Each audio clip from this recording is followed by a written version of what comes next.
Welcome everyone. Thanks for coming along to this session. It's a forum and the main theme is around food security and related matters.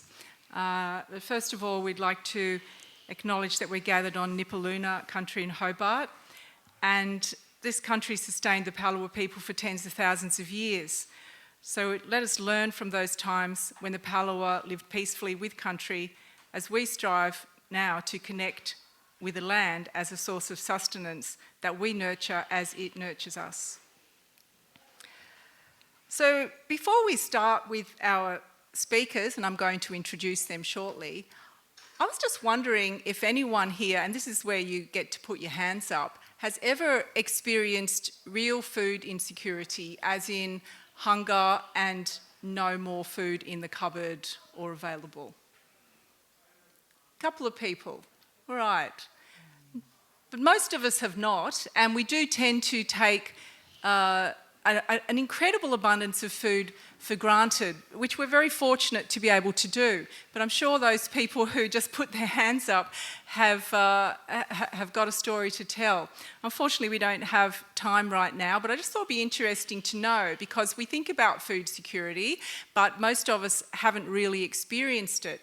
And strangely and coincidentally, at the moment, we're suddenly faced with yet another unnecessary war, which is really quickly threatening our supply lines, and suddenly we start to think about our food security and our energy security and so on, and what that actually means. So this is quite a timely program in that sense, but what a shame that we have to even think like that and recognise that there are so many vulnerable systems, and we are so dependent on these vulnerable systems. And let's see what solutions we come up with today or we get to discuss, because this group of people are a fantastic trio who have really dedicated their lives and their time to developing and demonstrating creative, healthy, local food culture. And that's what all of us can do in community, and this event, Harvesting Connections, is very much about community, about nature, about working together, about sharing ideas, and I'm sure that all of you, if you've been wandering around this morning, have come across some really great stalls, and do have a little look around if you haven't yet after this. We've also been experiencing a cost of living crisis, and that's another aspect of food security, that even Australia, where nobody should go hungry, people have in fact been facing this issue of food security for some time now, and we're often hearing about organisations and charities that are trying to do something about it. So it's definitely an issue even in Australia. And what I've found is that as we connect with gardening and through gardening with nature, growing food becomes incredibly meaningful, and a lot of gardening has been ornamental, and we need to plant native foods that support local flora and fauna and ecologies, and we're going to be hearing more about that from one of our speakers who specialises in edible Tasmanian natives. And once you start growing your own food, I don't think there's any turning back.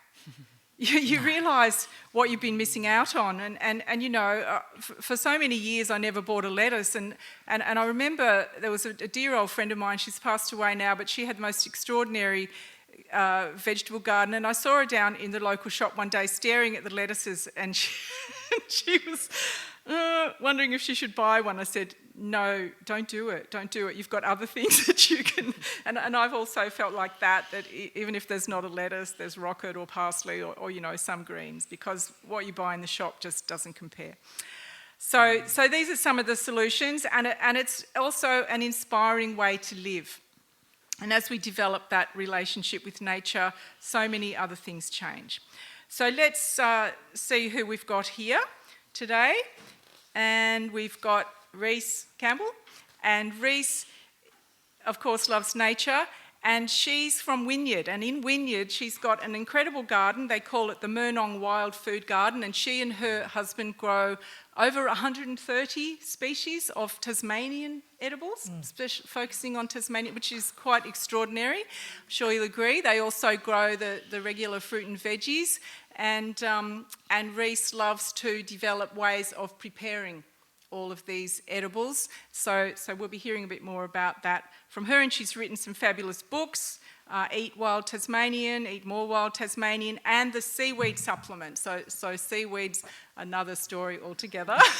And she's got a nice collection of bits and pieces down there. You can chat with her afterwards. And weeds, don't forget the weeds. We might hear a bit about weeds from there too. And then I'm sure you all know Matthew Evans, our gourmet farmer from Fat Pig Farm down Cygnet Way.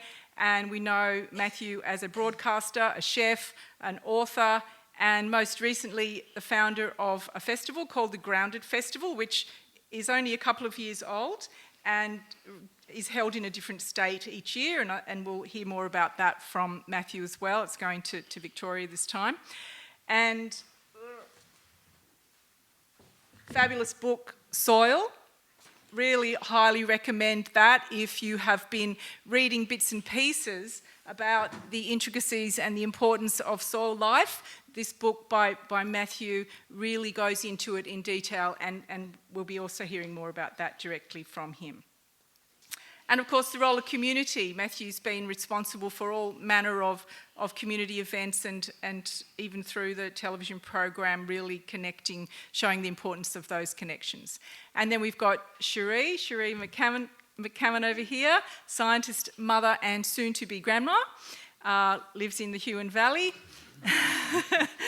and Sharee's thing is that she's deeply concerned, as I'm sure we all are, about global warming and local resilience. Sharee perhaps is doing a bit more than some of us about that through the Tasmanian Climate Collective. And she's really into grassroots groups. And so another grassroots group that Sharee is involved with is called Welcome Gardeners Tasmania, a refugee garden group. And they work with the Migrant Resource Centre here in Hobart to connect with the refugees by organising a community garden, seed sharing, seed saving, and so on. And Sharee calls herself a good enough gardener, but I think she's more than that. She tells me that down on her place they grow pretty much all their own food, and I think that's a whole lot more than just good enough. All right, so and we'll have time at the end for questions and answers. So now I'm going to ask Rees, first of all, what's the connection between growing edible native plants and our topic today of food security and developing healthy ecological relationships? And could you please include something about the Moonong daisy, which your property is named after, so that people understand perhaps why you decided on that? Okay, thank you. And thanks everybody for coming today. It's lovely to see everybody in their lovely comfortable seats. Before I answer that question, I'd like to spend 1 minute with my story of food insecurity. When I was in my very early 20s, I had 2 little girls and my husband was a junkie. And in those days, if you were married, the dole check went to the man. And so I saw none of the money. And so, yes, we grew our own veggies, but I had to hunt rabbits for the meat for the family, and that's where I first started picking feral apples. And I used to knock on doors if people had fruit on the lawn and say, "Are you using that? Because if you're not, can I have it?" So that's Tasmania 40 years ago. You wouldn't think it, but yeah, that's the thing. But why Tasmanian native edibles? Well, the first reason is the most important. That's because we're in Tasmania. We had a very healthy Palawa community here. They lived here satisfactorily for up to 60,000 years, and they didn't just eat wallaby. Up to 30% of their diet was plant-based, and they were known to be a particularly healthy bunch of people. But not only is it because it's Tasmanian, it's also that all these Tasmanian native edibles are used to the Tasmanian soil, the Tasmanian conditions. They're as a general rule, they're very low requirement and low impact on the soil. They mostly are able to, I mean, there's obviously exceptions as there is in any food system, they're mostly able to germinate themselves and self-seed. So you've got a garden that actually is a wild garden, in that you will have the next generation of these plants automatically coming up. The other reason, as you alluded to, is that our native plants, of course, are habitat for and insect attracting our native pollinators. We have 154 known species of Tasmanian bee, and counting. They haven't even discovered them all. And yet we think that if the European bee dies, we'll all be ruined. What did they think happened here before white people came? So our native insects, our native birds, and to do that, if you have native plants in your garden, you're contributing to a very healthy, biodiverse ecosystem. And if everybody has that, then we actually have wildlife corridors as well. So it really starts to create an environment that is adapted to where we are currently. And yes, global warming will certainly be impactful, but that is one of the very good reasons. Now, the reason for the Murnong. Okay, so this is the Murnong. This scrawny-looking dandelion-y thing is the Murnong daisy, or Microceras lanceolata. This plant was the staple carbohydrate of southern Australian Aboriginal people. New South Wales, Victoria, South Australia, Tasmania. Thousands and thousands of hectares of river flats in particular, where this was the staple carbohydrate. It's got an edible tuber. The tuber on this year-old plant would be at least down to there. And that was their staple carbohydrate. There are many stories of the women digging it up with their pointed digging stick, chucking down the seeds. Now, the seeds are just like a dandelion seed, so they actually need soft, friable soil to germinate.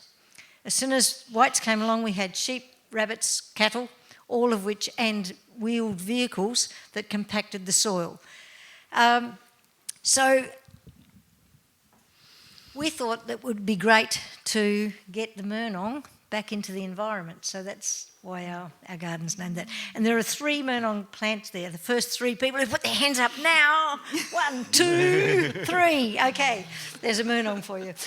Oh, that was quick counting. That's fascinating. And maybe you could tell us a little bit more about how you came by all these 130 odd species and knew that they were edible, and how to grow them and where to get them, etc., etc. Well, Tasmania is an isolated state, but it's not that isolated. And certainly we have lots of endemics here, but a lot of our plants are common to temperate Australia. And in particular, Tim Lowe did a huge amount of research on edible natives, but there were other writers. So if it came from a family that was on the mainland, then we would sort of investigate it further. Did lots of research. I actually read a lot from the very early explorers, and of course that came from Palawa knowledge, what they reported at the time, but it was recorded in white history. And so wherever that was mentioned, I then investigated that further. There would be more that I don't know, but a lot of the edible native plants that we know of now are actually more available to us with modern cooking methods than they were to some of the Palawa. And some of the plants that I mentioned as my favourites everyone should grow are actually halophyte plants, so they absorb the salt. They were not eaten by the Palawa here unless they absolutely had to. And we're going to hear more about what her favourite ones are later on. Just one more thought on the Murnong daisy. So they grew in grasslands, and of course grasslands have become one of the most endangered plant communities all over the world, because that's where we go with our agriculture. And I did a bit of research some time ago on grasslands and learned that there are records from the early colonial times in Victoria, in these grasslands where Murnong and so many other plants grew, where the Aboriginal people were in fact constantly digging for tubers. So the soil was in fact being disturbed, and apart from bandicoots and little animals also that dig around in the soil, the people were as well. So in a sense it was cultivated, and it needs that in order to maintain the biodiversity. So there's a lot to learn from, as you've also mentioned, from those early times, and what we can do to help maintain the flora, because plants become extinct. We hear a lot more actually about animals becoming extinct, but there's a lot of plant extinction as well. All right, fantastic. Well, that's really interesting, and we'll hear a bit more from Rees later on. Now let's talk to Matthew. So Matthew, your book on soil is incredibly important, as I mentioned earlier, and I'm wondering if you could just pull out a few key points about soil that really highlight why gardeners and farmers need to nurture the soil as a living organism, and how this has an impact on our food security. Yeah, no worries. So I guess for me, I used to think of soil as just sort of a medium to grow plants. It's just like stuff to stop plants falling over, something, and that if a plant needed something from soil, it put down its roots and it would go, I need some iron or some calcium, we'd just go and eat, that out of dirt, out of crushed up rock. I never really thought of it as living, and I never really realised what it does for us. And so I guess for me, when I started growing food about 18 years ago, growing food on a scale to try and feed ourselves and then our community and use it in a restaurant. What I thought of was of soil was not soil, and how I thought of the way we grow food. I was like, oh, you just look around. There's all this land. We're growing lots of food. We're doing really well, and it turns out we're not. And because soil. And just to frame it, soil does everything for us pretty much. Like this tiny little fraction of the top of the earth, the dark bit. There's this cliche that says, the difference between humans existing and not is the fact we have 6 inches of topsoil and the fact it occasionally rains, right? Well, obviously they're in America or Europe, because where has 6 inches of topsoil? Not on my farm, not when we arrived. We do in places now, but most of Australia has about 1 centimetre of topsoil. So the dark bit, and when I say it does all of the world's growing, so 99% of the calories that humans eat come from the fact we have topsoil. So that provides essentially everything we eat. There's a tiny fraction that comes from the oceans and rivers. The oceans and rivers, if you measure it in protein, they do provide a higher percentage, but the reason we have seafood and shellfish is a lot to do with the nutrients that have run off from topsoil. So that's why you find lots of fish and seafood around the continental shelf. You don't find much in the deep ocean. So essentially soil does everything for us, but it's also imperiled. So the way we grow food, the way it's not just the way we grow food, but that's the big impact. But the way we build cities, the mines that we have, and everything we do, but particularly farming and growing food, has damaged soil. So we've actually abandoned 40% of the land that we once farmed because we grew food there, buggered it up, and moved on. So if you think of the land of milk and honey from biblical times, that's now a desert. So the breadbasket of 2,000 years ago is now desert, doesn't grow much at all.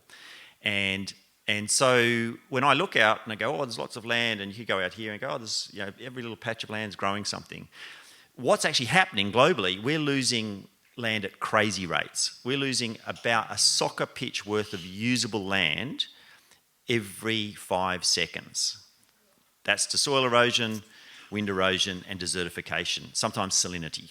So essentially, we're losing it for lots of reasons, and the vast majority of that is being lost because of the way we grow food. So when I think of soil, I'm like, oh my God, this is a beautiful thing that does everything for us, and we're kind of ruining it in our efforts to grow stuff. And it's only recently we've kind of realised that how much damage we're doing. So that's how, when I think of the future of food and how we look after ourselves, I'm very concerned about this living, breathing superorganism, because soil isn't just dirt. Crushed up rock is dirt. It's actually living. So like a single teaspoon of healthy soil, the amount that would fit in the end of my thumb, has up to 10 billion living things. And more living things than there are in a teaspoon of healthy soil than there are humans on the planet. And those living things have a function. Their function is to help nourish the plant, to give the plant what it needs out of out of soil. But they're also doing other things. They're storing carbon. Organic matter stores water better. So now instead of seeing soil as dirt, I used to think of it as dirt. Don't walk it into the house. Essentially, don't cook when you've got it under your nails. When I used to be when I was an apprentice chef, always trying to get dirt from under my nails. And now on the farm, you go in. I don't know if you have this, if anyone's a gardener, and you scrub and you scrub and you scrub, and you're like, it's not going right. It's like a really bad look when you run a restaurant. But years ago, I discovered the best way to clean out that, and it's making coleslaw. So if you take anything away from today, is don't eat coleslaw when you're out. Anyway, but now I see soil not as dirt. I see it as a living, breathing superorganism that we're totally reliant on, and so we need to cherish it.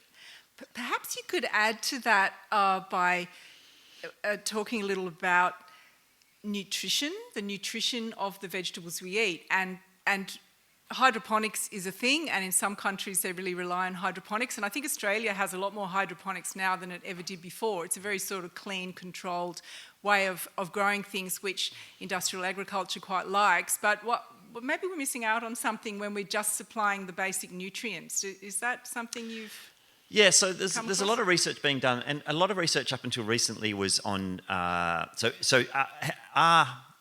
is a carrot today as nutritious as a carrot was 50 years ago or 100 years ago? And for a long time, the research on that would be, they go, well, let's look at macronutrients, which are, for humans, the macronutrients are fats, proteins, and carbohydrates. And they go, well, this hasn't really changed much, And then they started to look at minerals, so things like calcium and iron and manganese, whatever. And some of those have changed. And then they started to look more... at vitamins as well. So but vitamins and minerals and macronutrients is very 1920s science. And so very, very recently, the last 10, 15 years, they've started to consider the other bit. So like when you eat a carrot, 99% of what you're eating, when you eat a carrot, 99% of that used to be gases in the air and water. So just a quick thing on photosynthesis. I'll try and be quick. Photosynthesis, so people think of photosynthesis when I was taught it at school, a plant is using the sun's energy, and it uses the sun's energy to breathe in carbon dioxide and breathe out oxygen. That's great because we breathe in oxygen, breathe out carbon dioxide. Plants help us to breathe, right? That's kind of true, but kind of rubbish. That bit doesn't matter, a lot of that. Because actually, pretty much everything we want to breathe comes from the ocean, because the oceans are dominate the globe. So forests aren't the lungs of the earth, really. The oceans do most of the heavy lifting.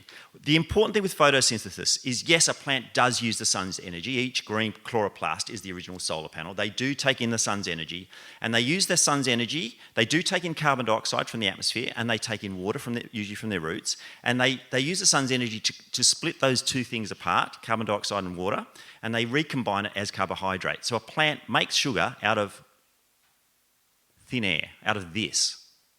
Right? That's where your carrot came from. Gases in the air and some water, right? But even that water, H2O, are gases in the air at various points. So essentially, your carrot, 99% of it just came from nothing, right? It's magic. That's a plant. A plant making sugar out of thin air is the original miracle. It's just unbelievable. That's alchemy. That's unbelievable. You and I, everything else, 10 billion living things in a teaspoon of healthy soil need sugar in digestible form, and they can't make it themselves. A plant makes its own food, right? So 99% of the carrot is sugars and water, pretty much, and some stuff that came from the air. So plant fats, proteins, and carbohydrates are all things that used to be water and gas in the air, right? But there's other things in the carrot that are absolutely vital. Carrots have a decent amount of calcium, and so where does it get the calcium? So what we've discovered recently is that a plant grown in healthy soil, plants and soil co-evolved, that you don't really get one without the other. They co-evolved, and so a plant grown in healthy soil can absorb more of the stuff that's in the soil. So a plant grown in really well looked after, healthy, biologically active soil can get more calcium, but it can also get more phytochemicals. You can get up to 40 times more phytochemicals, so these really tiny fractions of things that are like antioxidants and polyphenols, things that are doing us good. you can get 40 times more in a plant grown in healthy soil than a plant grown in unhealthy soil. So what we do to soil essentially has an impact on us in ways that we are only just beginning to understand. Because we used to, and you still see it on the side of your cornflakes, like nutrients, like, oh, fat, protein, carbohydrate, vitamin D, whatever. Like, it's not actually, that's not the full story. It's not the full story at all. Can I have just one tiny input? Very tiny. In terms of native versus the carrots that we eat now, of course, are this big, bright orange, and so much of it is water. A lot of people whinge about the native edibles because they're small, but that's because there's been no horticultural development of any native edible plant. And a lot of the energy that's been put into development has been for size, not for nutrient. So the Tasmanian edible natives are very, very nutrient rich for their size. Indeed. The dilution effect that's happened over the last 100 years, which is some nutritionists people would argue is that a carrot still has the same amount of nutrients. You just have to eat a bigger carrot.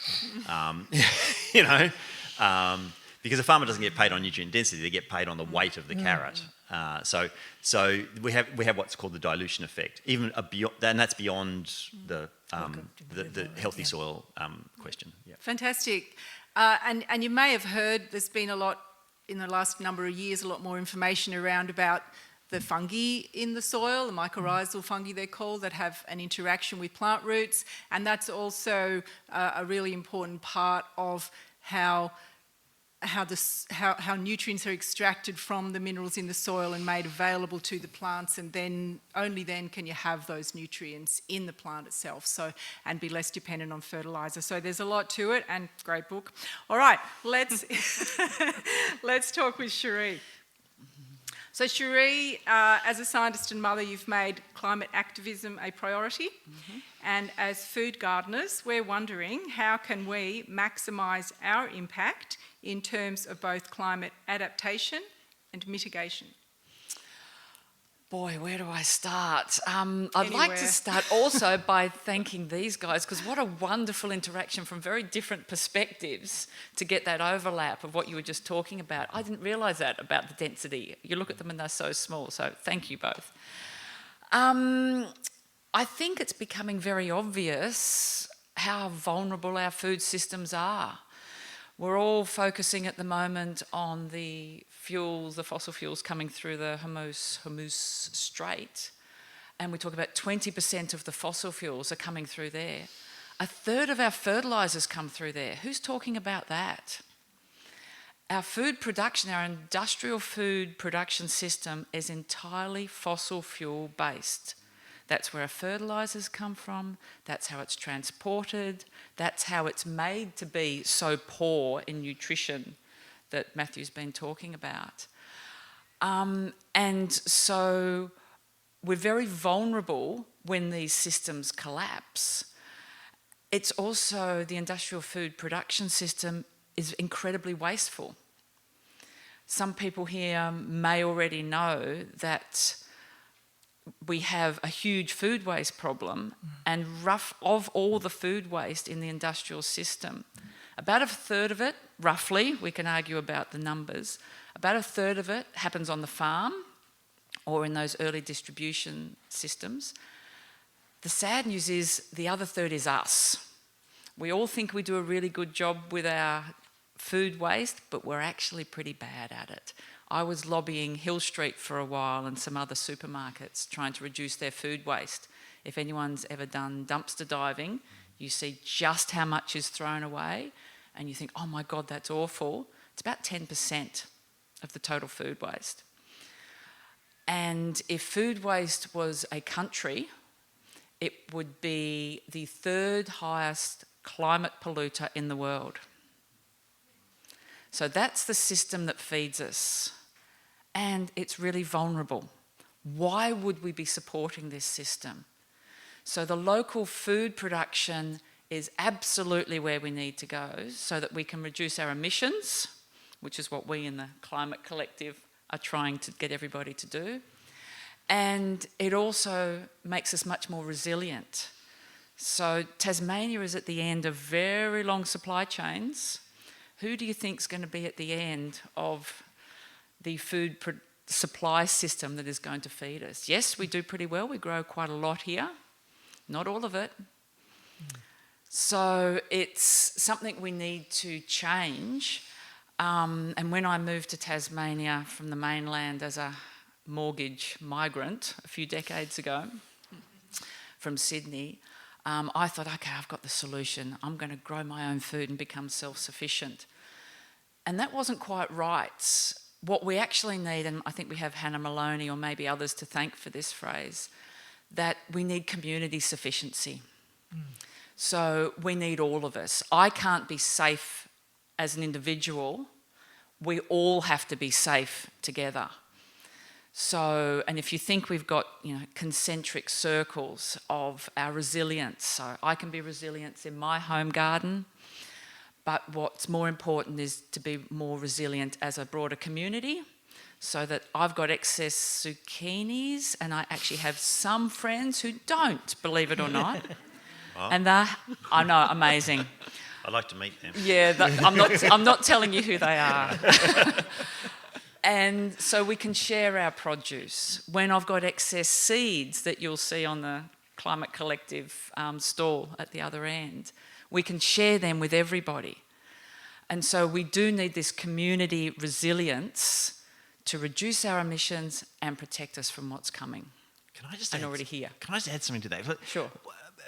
One of our neighbours in Cygnet is he's got relatives and they're real preppers. You heard of them? Yes. Like because I've moved to yes. the country and I was like, I want to work out how to put stuff in jars, and I was on these websites and suddenly with all these prepper websites, people who are preparing themselves for nuclear war, and so they've not only got a shipping container full of canned goods and food, but they've got a shipping container full of armaments to protect their stuff. Me. But I was thinking, this guy was saying how his brother's a real prepper, and during COVID they were talking about, you've got to get ready because everyone's going to come for your stuff, and it's like, but right, okay, so the permaculture model, which is more like you're talking about, which is like, we need to look after each other. So the prepper, imagine, like they've got full armaments, they've got all the food, they've got everything, they're ready to go, they've stockpiled the diesel, got the Jenny ready, they step outside to take a dump, right? Some 14-year-old with a sniper rifle can take them out, right? The system doesn't work if you're only looking after your own interests. Like, it's obviously not going to work. It only works if we look after each other's interests. That's exactly right. And we're extending the capitalist individualistic idea by being a prepper like that. Whereas if you look at indigenous cultures, it's that community, interconnections, and that's where we have our safety and security. Being an individual prepper with a whole lot of sawn-off shotguns, isn't it? You're absolutely right. Wow, good. Sorry, got dark Any very preppers quickly. out there? Yeah, sorry to the preppers. Put your hand up if you're a prepper. We're coming for your cans. And Yeah, just make sure you get an inside toilet. look out for Matthew. You're talking about the international supply chains and things. Reminding me of Rees, food meters, not miles. Food meters, not miles, was something that she was telling me she likes to say, and I've got a saying which is that food was meant to be free. Because originally it was, and it has been so commodified, and as soon as we attach value to something in our capitalist system, it's exploited in certain way, all sorts of ways, whatever ways people can find actually, and this is what's brought us to our current situation. So the Climate Collective, I guess most of its activities and actions are not related to food growing or food security. The world's worst kept secret is that so much is climate action. We all think the only model of climate action is to bolt yourself to something. Now, I've done that. I had to go at a hunger strike. it was okay, it was kind of fun, but there are so many different climate actions. Community building is a climate action. Connecting with your neighbour, taking them a meal is a climate action. Growing your own food is a climate action. Riding your bike, talking to other people. We really need to broaden what is considered a climate action. And I'm sure you've all heard it before. We don't need a few people doing it imperfectly. We need everybody doing it imperfectly. And that's what we are. Like, we don't know what we're doing in the Climate Collective. We're just learning from one another. And somebody, I don't know if she's here today, Melissa, gave me the phrase collective intelligence. And so what I don't know, he does. What he doesn't know, he does. What he doesn't know, she does. Yeah. And then we're working together, and it is a numbers game. Sure We've is. got a well-funded fossil fuel lobby. They've got a lot of money, but we've got numbers, and we're right. And so... Now, where have I heard that before? But we need those numbers to step up. It's Yeah, not the time's crazy ticking. uncle who's the climate denier at Christmas that does your head in. It's the 80%. It's all of you good people here. Look at your wonderful faces. It's us doing a little bit and then saying, what can I do next? It's the good people remaining silent, being more noisy, and we'll win because we have to. All right, fantastic. Well, thank you, all of you. Now we're just going to return to each of you with a bit of a takeaway for everybody. So, Rees, in brief, what do we need to know about collecting seaweed? And secondly, what are your top 5 edible natives for gardeners? Well, for the prepper up there, the dried seaweed has an indefinite shelf life, and dried seaweed has every mineral and vitamin and goodies that we need. So if all you've got is one plastic bucket full of rice, you can actually be very well, nutritionally well fed with some dried seaweed added to it. So seaweed is a wonderful resource. Seaweed is available, it's free. There is a limit in Tasmania. Well, there's 2 rules in Tasmania. One, that you are not allowed to collect live seaweed, only beach-washed seaweed. So you get it when it comes in on the tide. There is a limit. You're only allowed to collect 100 kilos per day for personal use only. I should sort the prepper out. and what about the 5, what would be your 5 top native edibles that people could hope to grow pretty easily in their garden? Okay, so use? what I've picked is 5 really simple ones. So I love the Tetragonia tetragonoides, worrel greens. It's the spinach equivalent. That's down there. All of these plants are down there. So that's my number 1 green. Apium prostratum or insulaire, which is our native parsley or celery, is just a beautiful, brilliant, vigorous herb. Mentha australis, one of our native mints for tea. Carpobrotus rossii, our pig face, for a green, a really good survival green. It's about the equivalent of a native zucchini, but you know. but the fruit is fantastic. And of course, can't go past the Tassie pepper for your seasoning. But I would have to have my 6th is the Murnong, just simply because we need to keep plants in the environment. Yeah, great. Thank you ever so And much. You did want to know where to get them from? Oh, yeah, where to get them from? Good point. Plants of Tasmania Nurseries here. Habitat Nursery at Lauderdale, they have a really good grower who supplies for them. Even Bunnings, loath as I am to promote Bunnings, they actually have a Tasmanian grower who grows good quality plants for them. And almost any native plant nursery. My slogan, again, is don't take from the bush, okay? Treat the bush as a library, not a supermarket, okay? We need a few slogans. Thank you. All right, and over to Matthew again. So just maybe a few words about how building community relationships around food growing, sharing and events enhances food security. And you're welcome to give a quick promo for the next big event, the Grounded Festival. I just have a quick question, asking for a friend. Does seaweed absorb florfenicol? Good question. Right. Anyway, I don't know if It is an interesting one because the rapidly growing seaweeds absorb less than the slow growing ones. So your young kelps and things are much safer. There is a right on that, nothing out of the Derwent. Floreniculture last problem. The Huon and the Derwent, they're so polluted. It's heavy metals. Yeah. Sorry. Yeah, so I guess from our perspective, community is everything. So we started growing food 18 years ago, and we grew enough for us, and then we realised that we didn't really know what we were doing, so we started to talk to the people around us, and then realised, oh, we've tapped into this resource, and you know the tragedy is, you know, in some ways, is that the Huon Elder Care, the old people's home in the Huon Valley, is probably more knowledge in there than there is in the State Library, you know, and that knowledge risks dying with them, you know, unless it's passed down.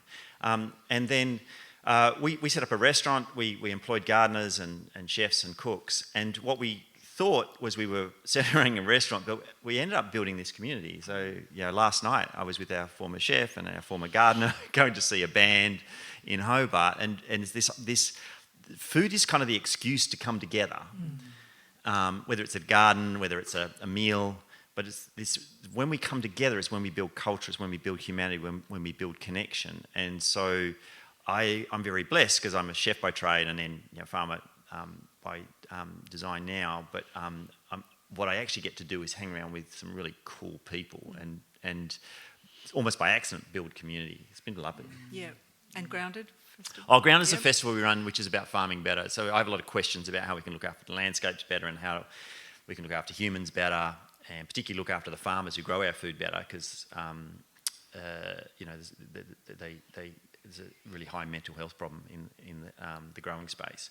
And so I set up this event called Grounded, which we've had the first one in Tassie a year and a half ago. We've got the third one in Victoria next month. And it's about, we bring in like, I think, 8, 9, 10 internationals, people from around Australia, about 60 presenters, 86 sessions over 2 days, everything from, well, we had Christina doing the biochar at the one in Tassie, so everything from dung beetles and biochar to nutritional density, you know, like, is the food you're eating as good as it could be, to nutritional psychiatry, so how your food you eat affects your gut health, affects your brain health, to how often you need to move your cows so you don't bugger up the land, you actually make it better. Fantastic. Thank you so much for organising all those things. And Sharee, so you believe in the power of small grassroots groups, and it'd be great if you could tell us a bit more about the Refugee Garden Group and also how people can connect with the Climate Collective here today, I believe. Yep, sure. So we've just got a very basic group called Welcome Gardeners Tasmania. We're a closed group on Facebook, which effectively means we're buried at the bottom of a hole. But we work with the Migrant Resource Centre. If anyone knows the old Goodwood Caravan Park, that's a bunch of on-site units, and the Migrant Resource Centre now run that, and when new families arrive in Tasmania, they stay there while they're finding their feet and working out what they're doing with the support of the good people in MRC. And so we've got a community garden there, and every second Thursday, which is this Thursday coming, we basically show up there. We're just managing that garden. It's so much fun. This is my love project. It's just beautiful. And we've had to evolve what we're doing there based on what people want. So it's a great sort of two-way exchange with the families that are staying there. And then we'll meet families who want to grow food in their, or flowers actually. We've underestimated the value of flowers. That's something we've learned. And then we can connect with them and help them when they set up in their own private rentals. Imagine coming from Afghanistan or Iran and then going into the Hobart private rental market. And so then we've just stayed connected with them, because you know how Tasmania works. You know somebody who's got excess cow poo or whatever. So we just help them with those resources. And oh my God, it's so much fun. If you can find us on Facebook, do so. If not, you can probably always get hold of me, at least through the Tasmanian Climate Collective. Or through Migrant Resource Centre? Could people Maybe, inquire yeah, through there? maybe. And you do a bit of a seed library We there or do. something? We also save seeds. So if anyone has excess seeds, we'd love some of them because we have a seed library at MRC in Glenorchy, and that's for families that will never see, that just come in and help themselves to seeds. When we've got excess tomato seedlings, we'll leave them there at a certain time of the year. So that's really good fun. Encourage everybody to come and give us a hand. With the Tasmanian Climate Collective, we're basically a collective of all the little climate groups in Tasmania. You imagine, it's 2 or 3 people doing their thing up in Burnie and Launceston. And so we've got together to form a critical mass, which has been fantastic. Matthew, when you were talking about community and connecting, when you have those dark days and you see those statistics, I get to see, we meet on Zoom so that we can include people across the state. And I had a particularly bad day the other week when we got some information about the State Climate Change Act. And then I got to see all my buddies on the Zoom screen and I thought, oh, thank God you're all there. And we are currently working with the good people in the Tasmanian Conservation Trust to try and fix the State Climate Change Act. So if you come and see us over in that south side, we are lobbying our state government big time to get them to give us a climate change act that actually reduces emissions outside those dodgy forestry offsets. No emissions reduction outside of forestry for 30 years in Tasmania. If anyone says net zero, yay. And we're hoping we can really make a difference with that. We also work at the federal level as well with other bigger groups on the mainland. So Amazing. yeah, we look after one another really well too. Yeah. So it's a great place to find what is yours to do. So if you want to do some stuff in the climate space, that's a good place to start. And we're really good at looking after one another and not burning out. It's a big burnout And the risk stall in this is up space. in the classroom, right? What we call the classroom? Is it south side, is it? Where the info thing is? Yeah, there's a courtyard and... Yeah, yep. Yep, so here today. The old school. Old Yeah, schoolroom, that's where we are. classroom, yeah. Come and find us, Brilliant. and we'd love to talk to you. Thank you for clarifying those things. So we do have a little bit more time if anybody has a question. And we're not having a roving mic, so we need you to speak up. Yes. I'm interested in the seaweed lying on the beaches. What animals, native animals, might have eaten that before we pick it up? You've got to be more worried about your friendly dog walker. It's not the eating that's the problem. That's actually why I said you get it as it's coming in with the incoming tide. There is a slight biodiversity loss if too many of us took all the seaweed, and that's more for the birds eating the little crustacea and things like that. No native animals eat significant quantities of it. Wombats will come down and have a nibble, so will devils, but basically it's the birds that eat the crustacea from underneath. But seriously, you're not going to take your 100 kilos a day. A bucket full of seaweed, either pulped up or dried, will do you as the nutritional supplement for several months. So it's not a big deal. Yes, at the back. What about seagrass? Sorry about ignorant question. Is that... No, it's a really good question. Seagrass is not digestible by humans. Okay, it is a flowering plant. It's also, because it has its roots in the substrate, whereas seaweed doesn't have a root. It has a holdfast that hangs on to a rock. Seagrass actually has a root in the substrate. It's much more likely to be drawing out any heavy metals and things like that. But it's not digestible anyway, so don't bother. Great. Yes? Is seaweed useful in the garden? Yes. So seagrass. It's fantastic. And in the compost. The question that always comes up around that is, do you wash the salt off? No, we don't, and we grow from alpine plants to coastal plants, and we have never washed the salt, and we've never had an issue. That's You might. interesting because there is also don't. a school of I thought. don't There are wash it. people who use seawater as in their gardens. Yeah, Well, it's Yeah. which is yeah. another. On Yeah, so asparagus. So seawater, really Yeah. dilute seawater is considered a tonic for gardens, and the tiny bit that's on the outside of your seaweed's not a drama. Yeah.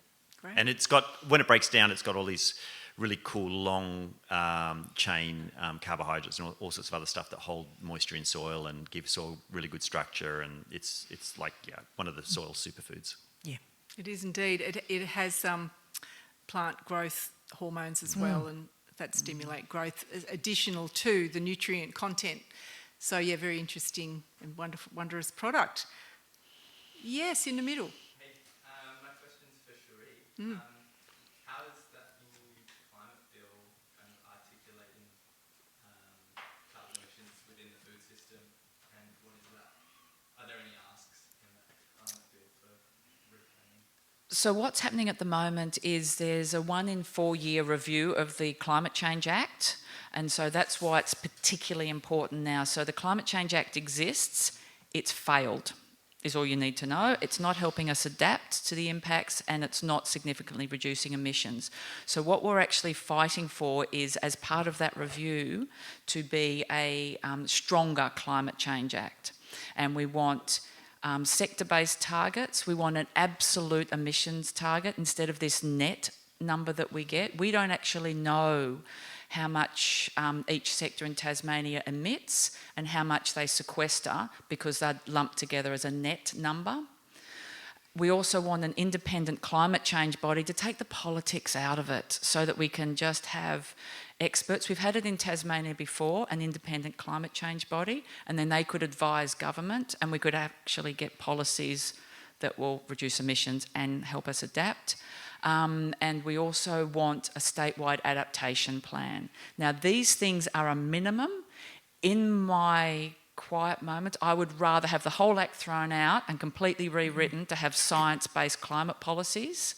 But these are the 3 main asks that we think will improve it, and then we're going to keep advocating to have it improved. So it's the review process that is the particular moment, rather than a new bill. Sorry, I probably didn't make that very clear. Good, great. Yes. Just interested in the community resilience aspect. You talked a little bit about the crazy uncle, and I'm just wondering what if the crazy uncle is actually an elected politician and And his first name starts with... Who wants to answer that question? watering the garden with bleach, and like how do you start that conversation even, because before you go to the authorities, what do you do to... Don't waste your time with your crazy uncle. The problem, and this is a hard pill for us all to swallow, I'm new in this space. I haven't always been a climate activist. I've only been doing this for a little while. I was waiting for the cavalry to come over the hill and save us. Turns out it's us. We're the people we've been waiting for. The crazy uncle isn't the problem. He's going to stay in the corner doing what crazy uncles do, even when they are in Parliament as a treasurer. But the real problem we have is good people who are frozen and don't know what to do. So we've all got the information about how bad it is, but what we're lacking is agency. So information without agency makes you freeze. And I'm sure we've all felt that. We've all frozen, oh my God, what do I do? And so it's the 80%, rather than I think it's between 7 and 10% are the climate deniers. Don't worry about them. Unless you've got an audience, talk to your climate denier uncle if you've got other people that are listening. Otherwise, don't waste your time. It's us. It's good people who want to do something, not knowing what they can do. But if you find other people, then you find what you can do together. And the range of things you can do to make this better will blow your mind. Does that help? Kind of, yeah. Like, I mean, like, if you live in proximity to someone else and you both have to look after the same nature strip, and the conversation has to be there, and you don't have other people around, and there is a power dynamics that is difficult to kind of manage. Finding common ground is always the idea. So whether avoiding the climate topic and maybe finding some other common ground around whatever it is you're doing with the nature strip. Give him a present of some worm castings. Good luck. Both excellent suggestions, can I say. Any more questions? We've got a couple more minutes. Yes.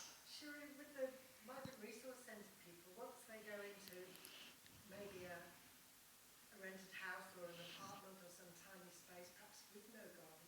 Is there any follow-up or mentoring? Do you have enough people to sort of help? We help where we can, and no, we don't have enough people, and we would love more people to help us with that. So usually what we do is we'll meet at Goodwood at around 1 or 2 o'clock in the afternoon on every second Thursday, and then about 3 or 4 o'clock we'll finish up there, and then we'll go to 1 or 2 families. We go as groups so that we don't have any of that one-on-one sort of legal problems. We're not incorporated, we don't have any insurance, we're just helping. And some people are only growing food in a pot, and so we'll help them with a few tomatoes. Mostly what people want is parsley, coriander, spring onions, and you get to learn all these vegetables in Arabic and Farsi too, which is kind of good fun. And we'll do whatever we can. Sometimes they're in, their landlord is good and we'll let them put a permanent garden in. We've also learnt not to invest too much of our resources in some gardens. We've put in raised beds and got grants, and then everybody moves to Melbourne. But that's okay. Somebody's then left with a fabulous garden they can move into. So we're just making it up. We're just people having a go, and we'd love more people to have a go with us. One final question. Yes, You please. mentioned the food system and how it's very fragile.